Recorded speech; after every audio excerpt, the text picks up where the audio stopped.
근데 이거 언제부터 임대였지? 한번 알아봤죠. 지금 21년도니까 2020년도도 있었어? 하니까 20년도도 있었네 이렇게 임대가. 1년 전에도 있었구나. 그럼 2년 전에는 없겠지. 2018년도도 이렇게 있었네. 2018년도도 있었어. 2017년도는 뭐야? 2017년도도 임대야.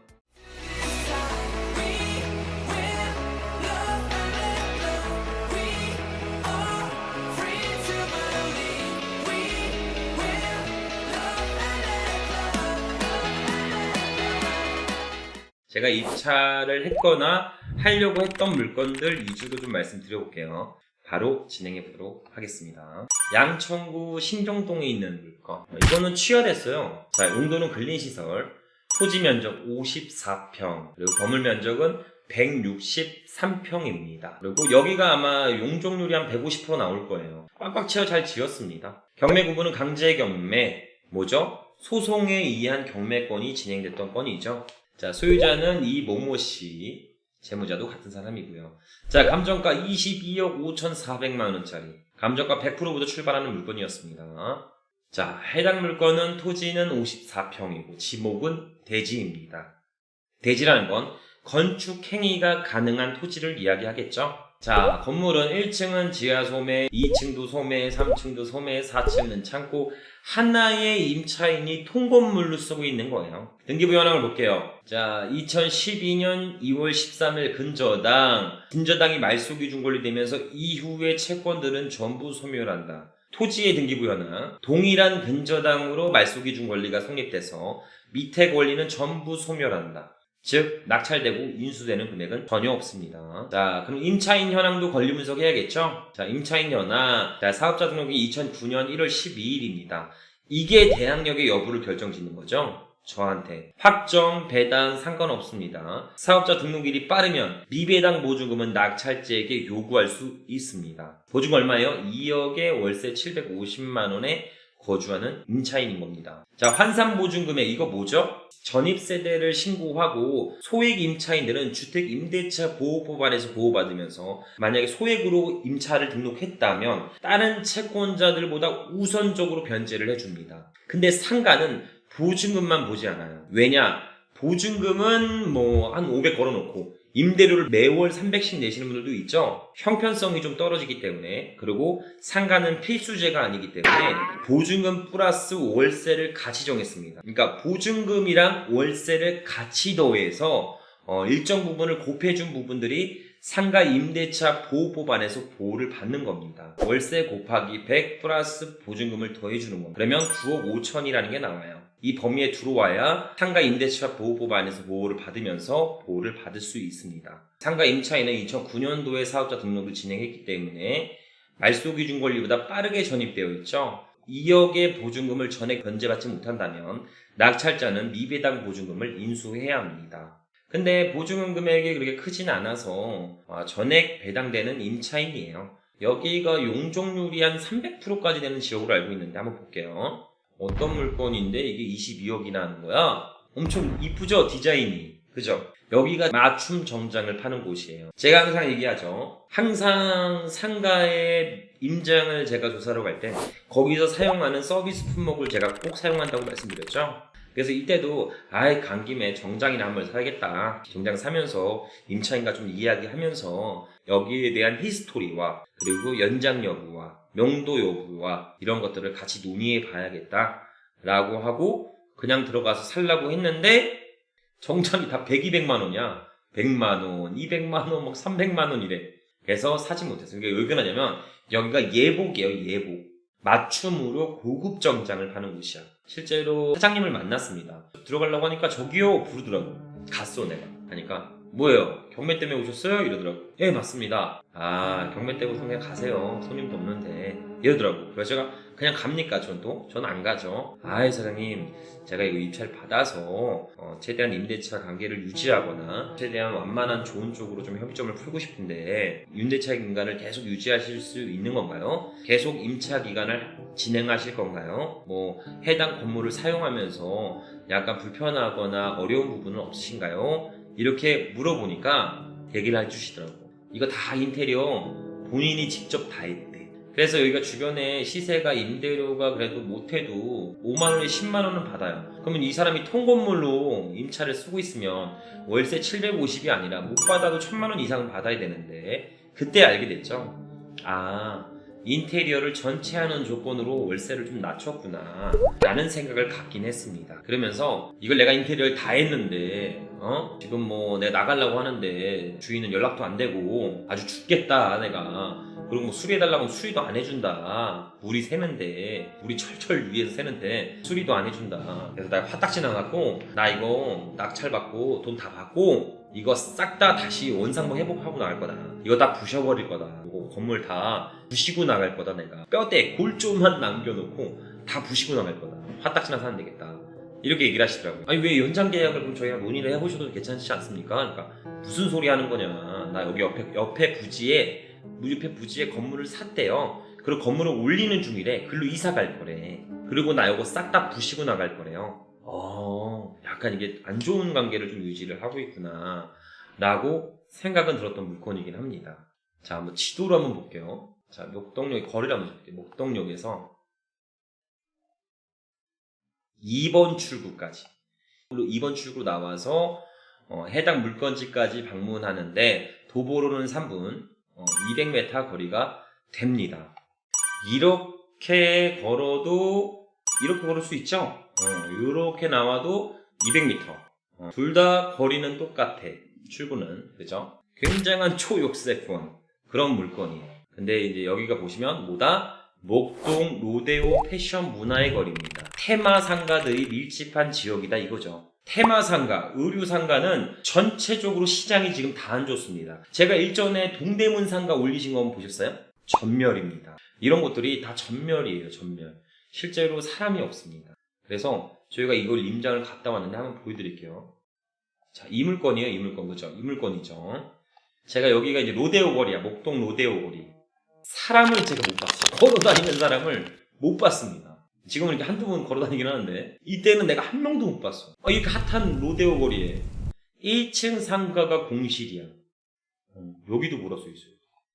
공실. 전체 다 이 건물은 전체 공실 같네요. 그죠? 공실. 여기가 다 의류 매장이었고 옛날에는 진짜 너무 핫해서 사람이 너무 많아서 걸어다니기도 힘들었던 거리. 목동 로데오 거리. 여기까지. 여기 끝에가 로데오 거리 끝.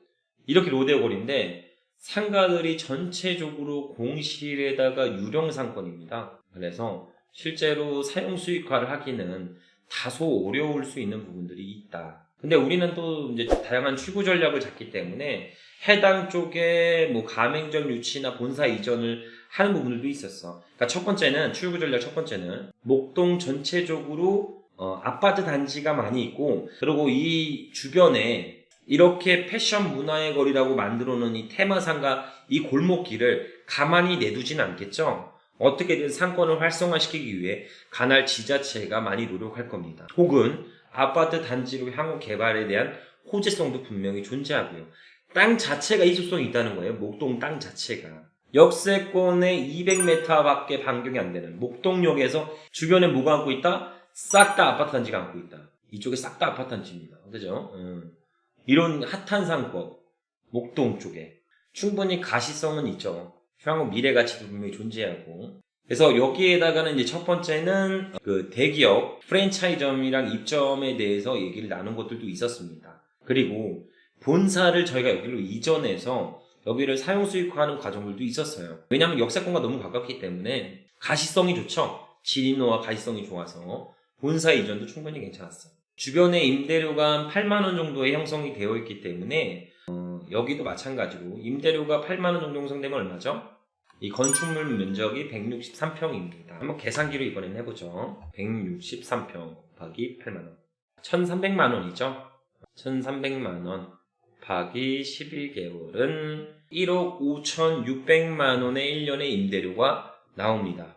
그러면 수익률은 만약에 최저가로만 22억, 뭐 25억 정도만 산다고 해도 한 수익률은 5%대 나오나요? 1억 5천 정도 나오니까 23억에 매입했다고 하면 7, 8% 정도가 나옵니다. 수익률은. 근데 여기 옆에 상가를 보고 경악을 금치 못했습니다. 얘가 우리 건물보다 좋아. 왜냐면 우리는 옆쪽이잖아요. 그죠? 여기 건물이죠. 얘는 코너 건물이에요. 그죠? 코너 건물. 그리고 이쪽으로 와도 역, 이쪽으로 와도 역. 이 로데오에 진입하는 세권에 진행하는 상가 전체 중에서 초입에 존재합니다. 굉장히 좋죠. 굉장히 좋은 곳이야, 여기가.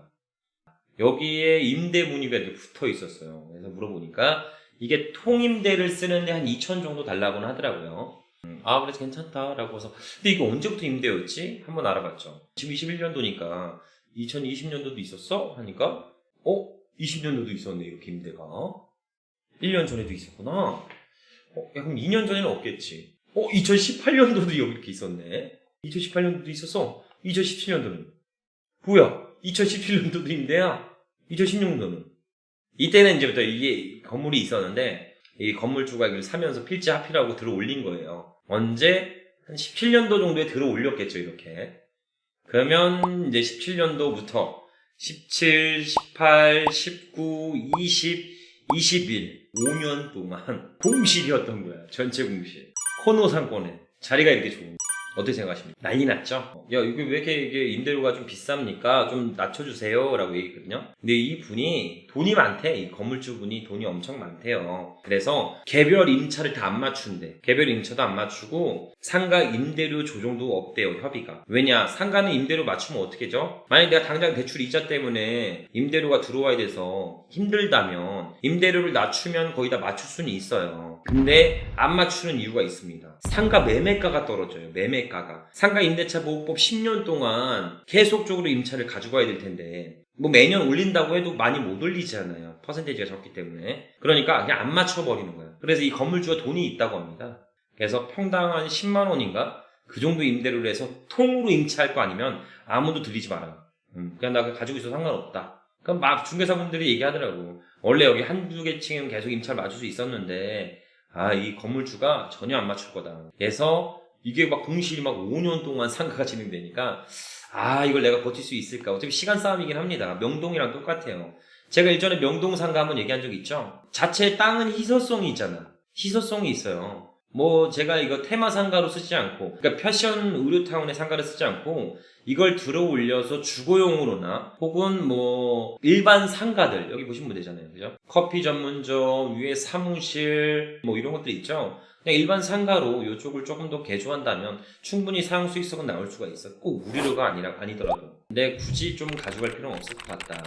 그리고 채권 금액도 무겁지 않죠. 6천 하나은행 근저당인데 12억 8,700인데 이거는 실제로 뭐 강제경매를 신청한 은행이 아니니까. 그래서 채권 금액이 작아서 아마 경매를 취하할 목적이었던 것 같아요. 그러니까 입찰을 하려고 했는데 취하권 때문에 입찰을 하지 못했던 물건이긴 하죠. 잡아놓기만 해도 어차피 이기긴 합니다. 자, 꼬마빌딩 여기서 정리하고 간략하게 질문 주신 것들 좀 답변 드리면서 마무리하는 시간을 가져보도록 할게요. 부동산 경매를 하다 보면 작은 거를 사서 인테리어하고 리모델링하고 개조하고 합필하고 분필하고 증축하고 이런 과정들을 계속 거치면서 쭉 지나가다 보면 결국에는 최종 정착지는 완제품의 부동산을 사는 게 아니라 내가 하나하나씩 조립해서 실제로 생산까지 하는 과정을 만나게 됩니다. 그게 뭐냐면 땅 사서 건축행위 하는 거죠. 땅을 사서 내가 해당 부동산을 완제품으로 만들어서 시중에 내보내서 더 큰 수익을 만드는 과정을 무조건 만들게 됩니다. 이게 뭐죠? 디벨로퍼라고 하죠. 그래서 이런 과정이 필수로 중요하니까 지속적으로 제 영상을 보시면서 같이 한 발짝씩 나아가셨으면 좋겠습니다. 양천구 포기한 곳, 목동 망함. 맞아요. 사람들 많이 없더라고요. 그래서 플랜 B가 있어야 됩니다. 실제로 내가 거기다가 어떤 임차인을 구성할 거고 내가 어떤 식으로 사용 수익화할 건지를 구상해 놓지 않으면 유동인구 타겟으로는 그 업종이 살아남기가 힘들어요. 그런 것들을 미리 좀 알아보는 과정들도 제가 추후 영상에서 다뤄보도록 하겠습니다. 플랜은 내가 몸소 만들어져요. 내가 입찰하고 폐찰하는 거에 대해서 해당 물건을 분석하고 다시 한번 가보고 등기부를 뜯어서 근저당 설정 금액을 대조해보고 해당 부동산을 사용 수익화하는 과정들을 보게 되면 자연스럽게 플랜이 나한테 만들어집니다. 자, 오늘도 정말 수고 많이 하셨고 다음에도 좀 더 돈 벌 수 있는 현실적이고 라이브한 그런 영상들을 가지고 계속 찾아뵙도록 하겠습니다. 자, 오늘도 긴 시간 라이브 영상 시청해주셔서 감사드리며 보다 양질의 영상으로 보답드리도록 하겠습니다. 감사합니다.